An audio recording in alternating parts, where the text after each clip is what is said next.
My name is Jade Shiwi. I graduated Spartan around 2004, early 2005. Came back to Spartan, became a flight instructor. I've been here for about 2.5 years, almost 3 years now. I'm a CFII MEI. I have just over 2,500 hours now. The accident actually happened on September 28th of 2010 in a Cessna 172RG.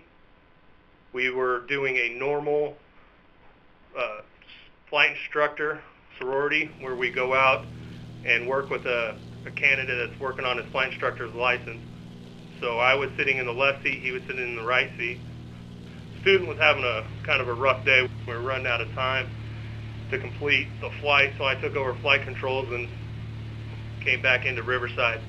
We had already put down the gear one time during that flight and cycled it back up. On our way back in, we were told to turn to a heading of 360 and maintain 90 knots. At the time, we were about 140 knots, so we were trying to slow down. We were about 2,000 feet MSL, which here, that's about 1,500 feet AGL. We put down the gear to help slow down and create some drag and slow to 90 knots. I was looking outside, waiting for the gear to come down to verify it was down. Then we had a green light when my student announced we were on fire. It took a second. It was almost a surreal feeling. You don't ever feel that you're ever going to be on fire. There wasn't any smoke. There wasn't anything that was telling us that was going to happen. We looked back inside, and there was already flames rolling out from underneath the dash. Almost immediately, I tried to declare Mayday. I said, Mayday, Mayday, Mayday. We're going down. And I continued with how many people are aboard. I got about halfway through, and I could hear them say, what aircraft? So I knew my transmission didn't go through. By the time I tried to call back again, I lost all radios, shut down the airplane. The whole airplane was full of black smoke. We couldn't see anything. We couldn't breathe. My student was trying to find a fire extinguisher, realized there wasn't one in. He couldn't breathe also, so he decided to keep his feet out of the flames and just open his window to breathe. The only way to fly the airplane, I had to open the door, keep my left foot on the door to keep it open, and keep my head outside to see and breathe. Looked down, there was a field. We were right above a field. And I looked down, saw the field, and decided that's where I was going to put it and not try to make it back to the field. So I made a complete power off 180, came in to land. And you know, several thoughts go through your head on what are you going to do, how are you going to do it. And my shoe had started to melt to my foot, trying to keep the rudders in. To not hit some power lines and trees, I had to bank sometimes what my student estimated about 60 degrees. So I continued to fly. He helped get my shoe off as it was melting to my foot. We realized it wasn't my shoe that was burning so bad. I actually had flames that were coming off of my shin and calf. And I just knew that, you know, that you had two choices, to give up or fight for your life. And that's my choice was I'm kind of hard-headed every now and then, so I wanted to fight for my life. Came into land, and we were able to land. The actual grass was pretty high, so we didn't even see there was a fence in between where I was and where I thought my rollout was going to be, which ended up being a blessing. It stopped us really quick. It pulled off one side of the gear, which even helped even more to get us stopped in the best amount of time. When we came to a full stop, it was another almost surreal moment that, you know, we made it.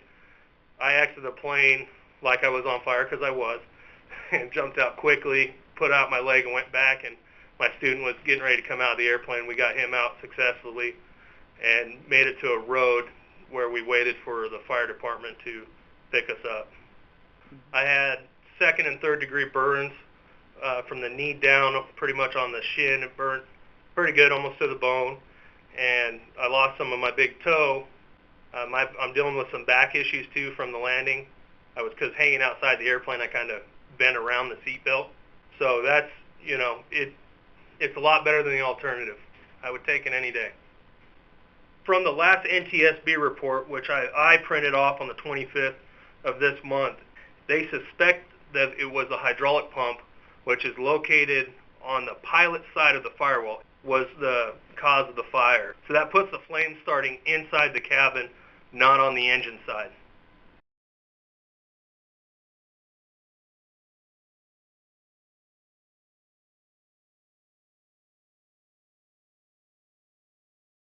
when I was an instrument pilot, I had rented an aircraft and had a full electrical failure IMC, and I was able to get it down on the ground just because of situational awareness. And I think that's also a great point to bring up, is always know where you're at. And I always give my students a hard time when I'm flying and ask them, what are you going to do? Where are you going to land right now if we have an emergency? And you never know when that's going to help. And in both cases, I knew exactly where I was going to land. To just let you know how quick the fire happens in an airplane, by the time we had even landed, which was probably estimated at 30 to 45 seconds, in the aircraft, by the time we had exited the aircraft, the entire dashboard was already melting and the whole floorboard was melting, including the bottom of our seats. So it's very, very quick once the fire gets going inside an airplane.